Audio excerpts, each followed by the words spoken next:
Hello friends, welcome to my YouTube channel. Exercise 9.1 से question number 1 करेंगे।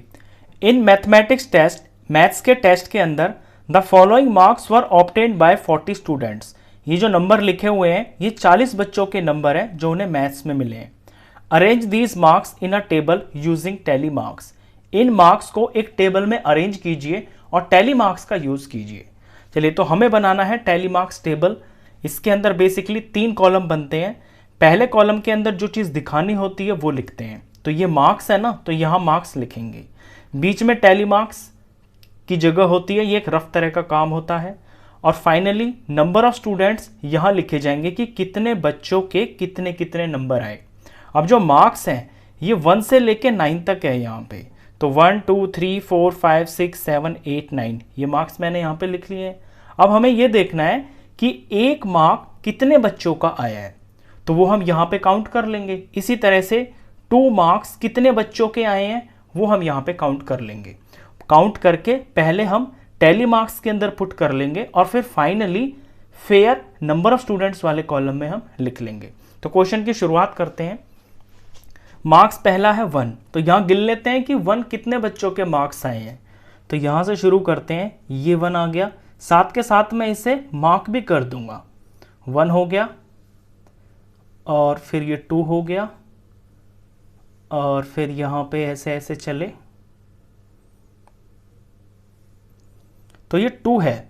तो 2 बच्चों के मार्क्स दो बच्चों के 1 नंबर आया है। तो टैली मार्क्स में हम यहाँ पे 2 स्टिक्स लगा देंगे, 1 और ये 2।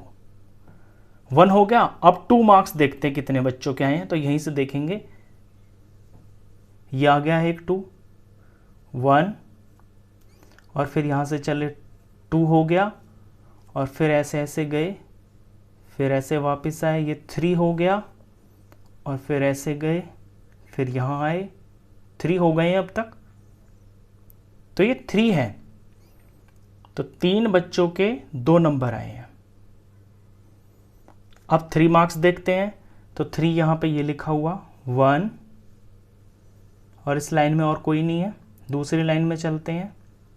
ये 2 हो गया, इसके बाद यहाँ ये 3 हो गया, इसके बाद ये भी 3 ही है। तो यहाँ पे हम 3 स्टिक्स लगा लेंगे। 4 मार्क्स देखते हैं, यहीं से शुरू करेंगे। तो एक 4 ये आ गया है, 1, ये दूसरा 2 हो गया, फिर यहाँ से चले ऐसे, ये 3 हो गया, फिर यहाँ से ऐसे लौटे, ये 4 हो गया, 4 के बाद इस लाइन में कोई नहीं है, फिर इस लाइन में आ गए, ये 5 हो गया, ये 6 हो गया, और ऐसे इधर गए तो ये 7 हो गया। यानी 7 बच्चों के मार्क्स 4 आए हैं। तो हमें 7 लाइंस लगानी है। यहाँ पे क्या होता है, टैली मार्क्स में 5 का सेट बन जाता है। ये 4 हो गया, 5 को हम ऐसे दिखाते हैं तो 5 का एक पूरा सेट बन जाता है। ये 5 हो गया, और ये 6 और ये 7 हो गया। अब 5 नंबर पे आते हैं, देखते हैं 5 कितने। तो यहाँ से देखा मैंने 1, ये 2, और ये 3, और ये 4, और फिर यहाँ पे ये 5, और फिर यहाँ पे ये 6 बच्चों के मार्क्स आए हैं। तो 5 के सामने हमें 6 दिखाना है। तो 1 2 3 4, और ये 5 हो गया, और ये अकेला लगा दिया तो ये 6 हो गया। अब 6 मार्क्स देखने कितने बच्चों के हैं। तो यहाँ से शुरू किया, तो ये 1 हो गया, और ये 2 हो गया, और इधर आए तो ये 3 हो गया, फिर ये 4 हो गया, ये 5 हो गया, ये 6 हो गया, ये 7 हो गया। तो 7 आ रहा है ये। तो 1 2 3 4, और ये 5, और ये 6, और ये 7। अब 7 मार्क्स देखते हैं। तो ये 1, और ये 2, ये 3, ये 4, और ये 5 आ गया है। तो 1 2 3 4 और ये 5 हो गया। 8 मार्क्स देखते हैं, तो ये 1 और फिर ये 2, ये 3, ये 4 आ रहा है, तो 1 2 3 4। 9 मार्क्स देखते हैं, तो इस लाइन में तो कोई है ही नहीं, बचा ही नहीं है, सारे मार्क्ड हो चुके हैं। दूसरी में आते हैं, यहाँ पे ये 9 एक बार और फिर ये 2 बार और फिर ये 3 बार, तो 3 आ गया। 1 2 3 यानी 9 मार्क्स 3 बच्चों के आए हैं। तो ये टैली मार्क्स आपका एक रफ तरह का काम होता है। यहाँ पे कोई अगर भूल चूक हो जाती है तो हम मिटा के इसको दोबारा भी चेक कर सकते हैं। फाइनली हम यहाँ पे पेन से लिख लेते हैं। तो 1 मार्क्स 2 बच्चों के आए हैं, तो यहाँ पे 2 लिख लेंगे। 2 मार्क्स 3 बच्चों के आए हैं, यहाँ पे 3 लिख लेंगे। 3 मार्क्स 3 बच्चों के आए हैं, यहाँ 3 लिख लेंगे। 4 मार्क्स 7 स्टूडेंट्स के आए हैं, तो ये 7 हो गया। और 5 मार्क्स 6 स्टूडेंट्स के आए हैं, ये 6 हो गया। 6 मार्क्स 7 स्टूडेंट्स के आए हैं, तो ये 7 लिख लिया। यहाँ पे 7 मार्क्स, ये 5 का सेट है, तो ये 5 लिख लिया। और 8 मार्क्स 1 2 3 4, ये 4 हो गया। और 9 मार्क्स 1 2 3, 3 बच्चों के। इस तरह से ये टैली मार्क्स का यूज़ करके ये जो मार्क्स आपको दे रखे हैं, ये हमने एक टेबल के अंदर उतार लिए हैं।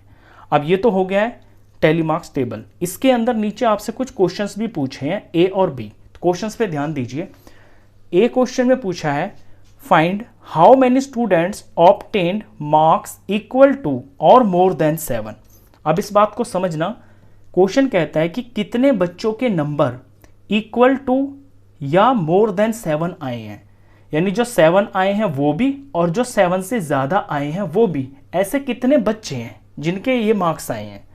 तो हमसे कहा है कि 7 और 7 से ज्यादा, तो हमारा फोकस यहां 7 पे होना चाहिए। ये मार्क्स है ना, ये 7 है, तो 7 मार्क्स आए हैं 5 बच्चों के।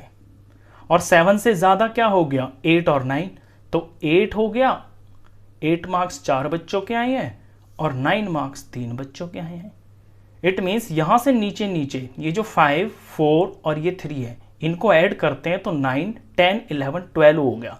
यानी ये 12 बच्चे ऐसे हैं जिनके मार्क्स 7 और 7 से ज्यादा आए हैं। तो इसका आंसर हो गया है 12 स्टूडेंट्स।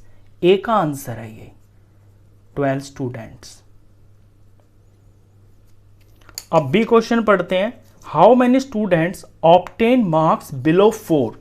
ऐसे कितने बच्चे हैं जिनके बिलो 4 मार्क्स आए हैं, यानी 4 से कम आए हैं। बिलो का मतलब है 4 से कम, तो 4 पे फोकस करते हैं। ये रहा 4 मार्क्स, तो 4 मार्क्स 7 बच्चों के आए हैं, लेकिन हमें तो 4 से कम चाहिए ना, तो 4 वाले को भी नहीं गिनेंगे हम, ना 4 वाले को गिनेंगे और ना जो 4 से ज्यादा है उनको हम काउंट करेंगे।